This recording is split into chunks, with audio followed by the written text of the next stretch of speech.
George Washington defined the presidency, but it defined him as well, especially in times of crisis. One troubling crisis arose in 1793, when war broke out between England and France. Suddenly, America was called upon to choose sides. But Washington chose neutrality. It was a decision that would come to haunt his successors. On the domestic front, however, Washington faced crisis head-on. One defining moment of the Washington presidency happens in his second term, and it's the Whiskey Rebellion. In 1794, Pennsylvania farmers were up in arms over a federal excise tax on liquor. They even dusted off an old battle cry: no taxation without representation.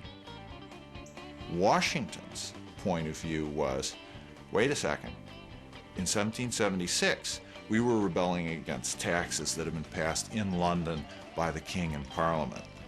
But these taxes now, in 1794, these are passed in Philadelphia. That's the law of the land. You have to pay them. As the nation's first commander-in-chief, Washington personally mustered 12,000 volunteers to march to Pennsylvania. This show of force was all it took to put down the rebellion.